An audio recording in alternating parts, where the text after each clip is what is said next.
Evening Show Live. Tonight's special guests, Dave and Jenny Mars. And now, our host, Michael Gorey. Well, good evening and welcome to the Evening Show Live. We're joined tonight by our very special guests, Dave and Jenny Mars, and Luke. Yeah. Hi, say hi. Say hi. Sometimes it works, sometimes it doesn't. He's not sure. He's out right now, but he's participating. We're basically neighbors. We both live in Bentonville and ran into each other on the soccer field back in the fall. Yes. And so I'm so thankful that you guys has taken the time to be with us tonight. There's lots I want to cover, beginning with the reality. You guys have been married for 15 years. 15 years, Five children under the age of 9. Sorry, hang on one sec. I'll be right back. Sorry. Yeah, just keep going. No, you're fine. You own and operate Mars Developing. Yeah. Own and operate the Berry Farm. I Yeah. want to talk about that. Yes. The stars of the highly successful HGTV show Fixer to Fabulous. I want to know, what is your secret to sitting upright at this very moment? How do you do it all? Well, like Jenny just said, M&M's is a big part of it. So, when you have all this stuff going, we can't be above bribing our kids. We can't be above, hey, guys, we got to get this done. We got to film this scene. Help us out with this. And, maybe there's some ice cream in it for you. And so we have an amazing sitter who is actually out of town today. So normally she could be here to help out, but instead I'm going to rely on M&M's. Well, that's awesome.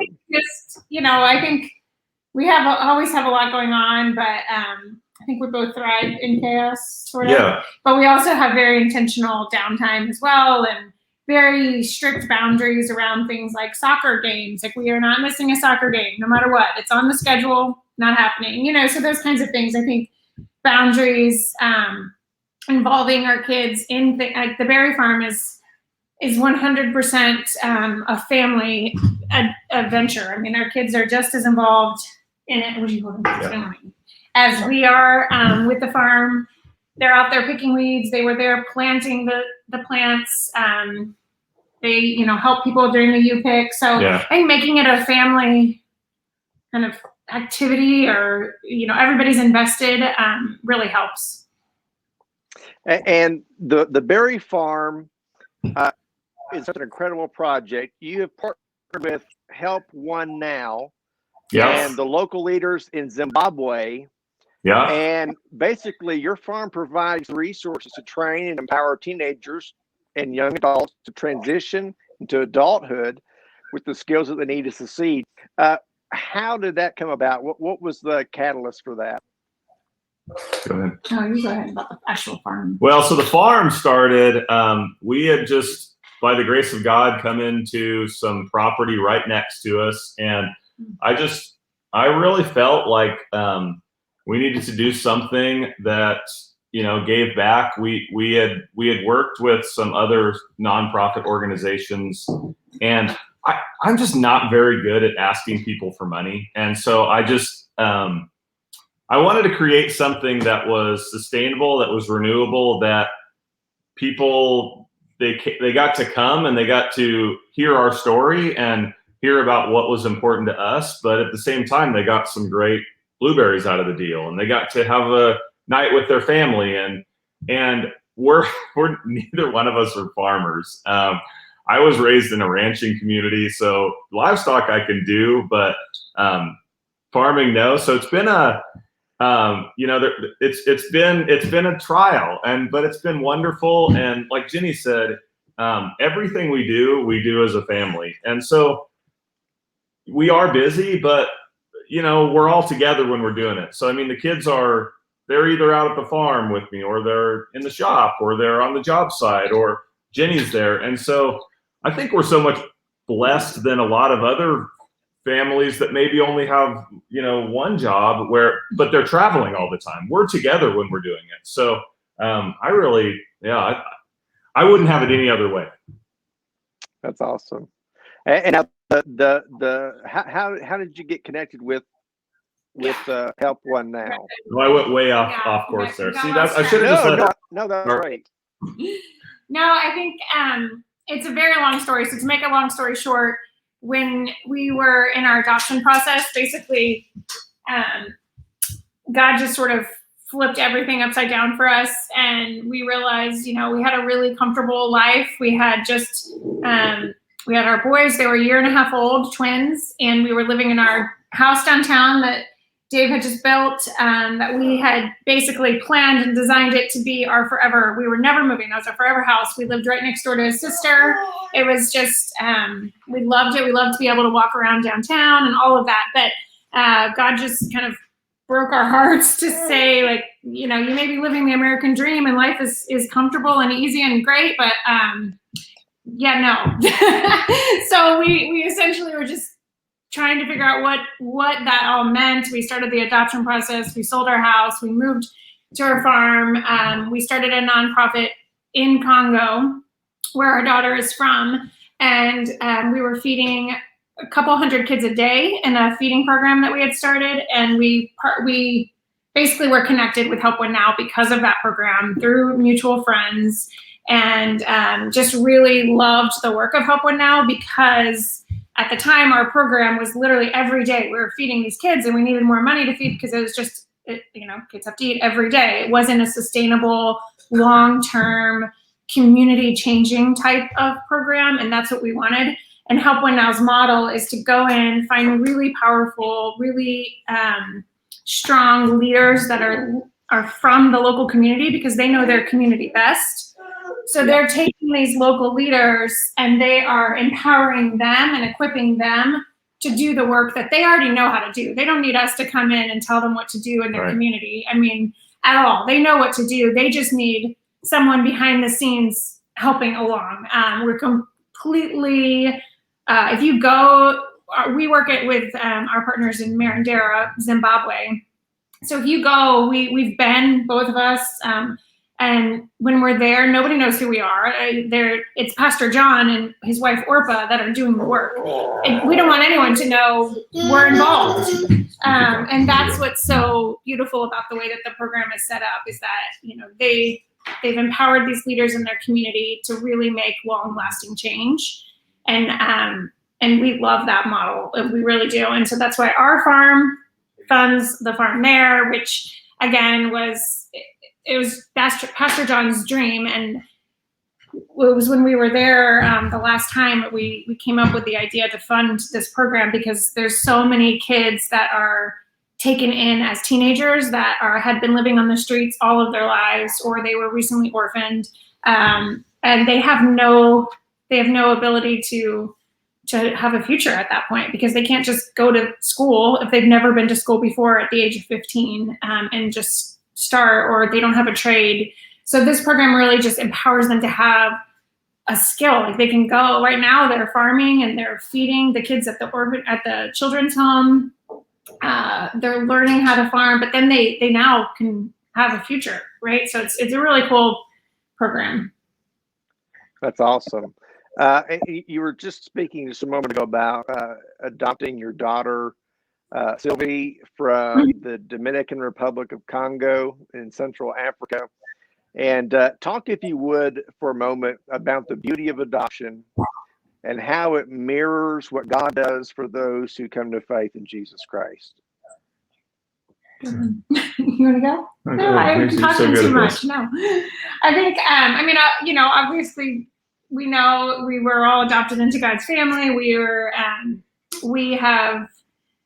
no longer considered outcasts, right? We're considered part of his family, and we're sons and daughters, and we have all of the rights of sons and daughters of God at that point. And I think that's what's so beautiful about adoption is that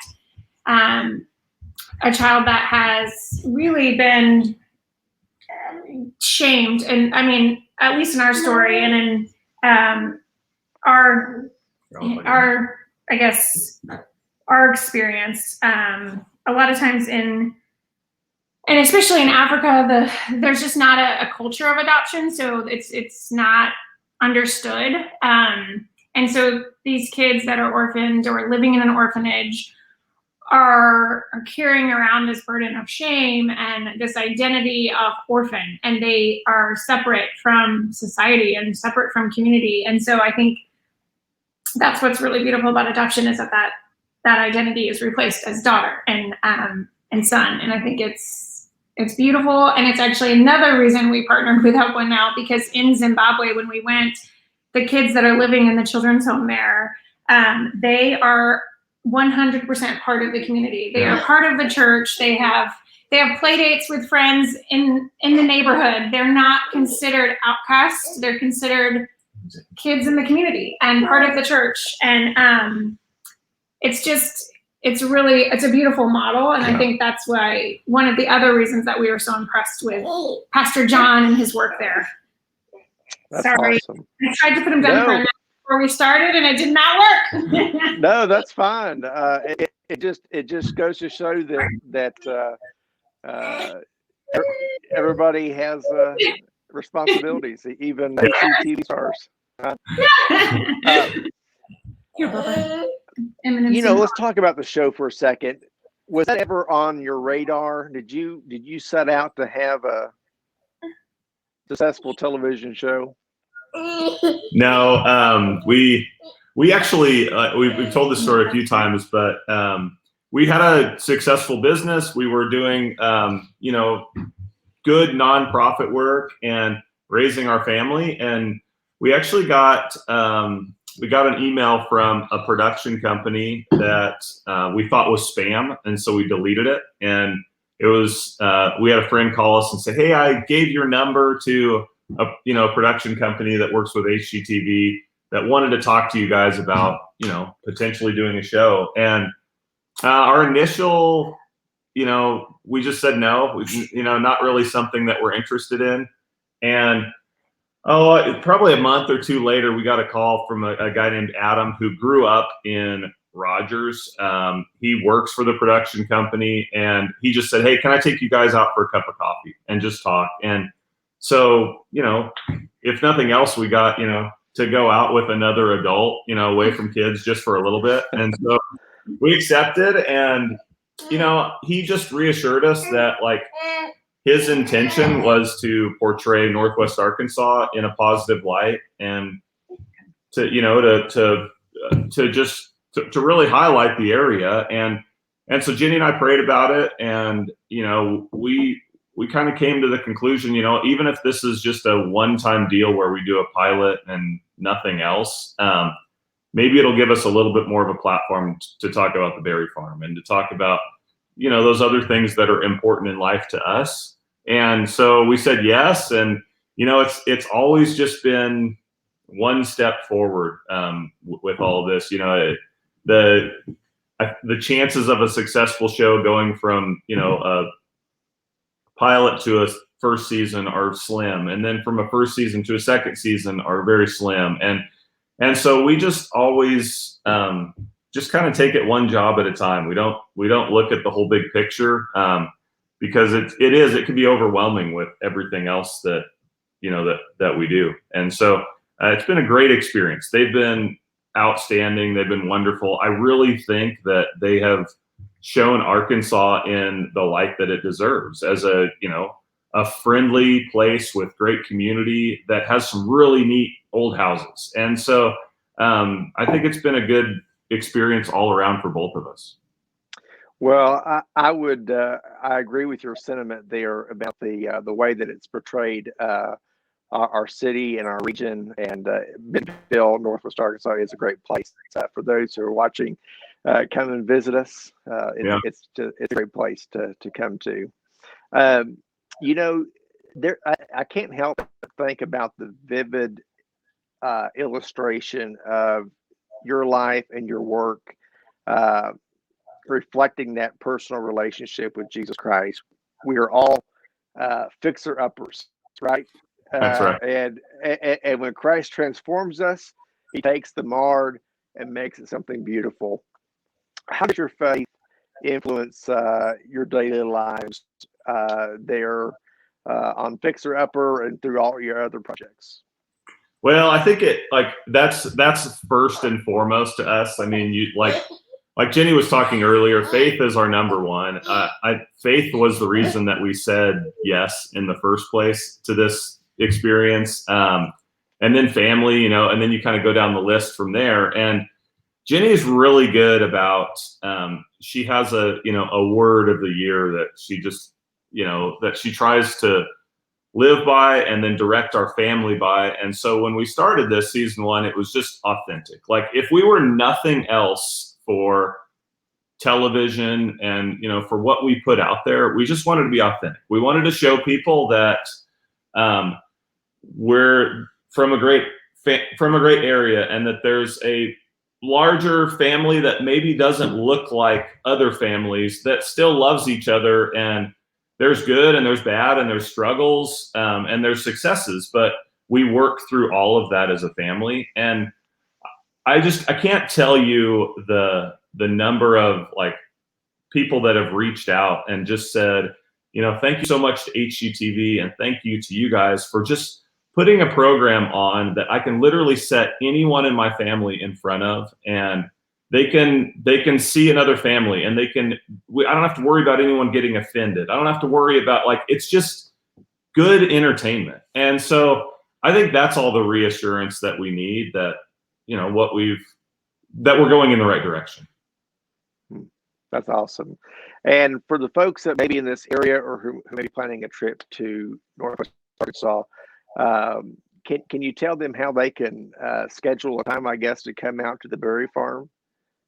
Yeah, so we actually, the berries come into production. We've got blackberries and blueberries. The berries come into production about the 3rd week of June, and then they last until right after July 4th. So it's only about a 3 to 4 week process start to finish. And so what we do is they can just go to theberryfarm.com, and Jenny posts. Berry Farm Bentonville. Oh, sorry, it's Berry Farm Bentonville.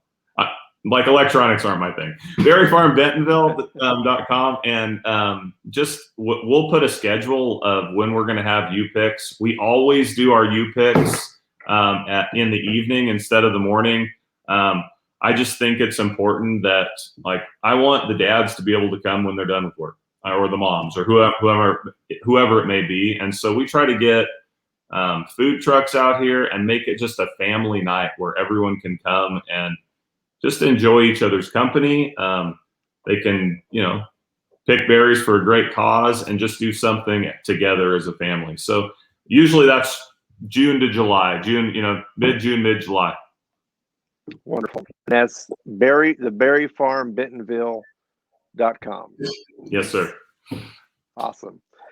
My very special guest tonight, Dave and Jenny Mars, stars of HGTV's Fixer to Fabulous. Thanks for being with us, and join us next week for another exciting episode with the actress of film and television, Nancy Stafford, who starred for 5 seasons opposite Andy Griffith on Matlock. Will be with us next week. That's and again, my thanks to Dave and Jenny Mars. God bless you. Yeah, same to you. Same to you. Have a wonderful day. Thanks. Special thanks to Dave and Jenny Mars and HGTV. Evening Show Live is a media ministry of Bethel Baptist Church in Bentonville, Arkansas. To learn more about Bethel, visit our website, bethelbentonville.com. To watch past episodes of Evening Show Live, visit eveningshowlive.com.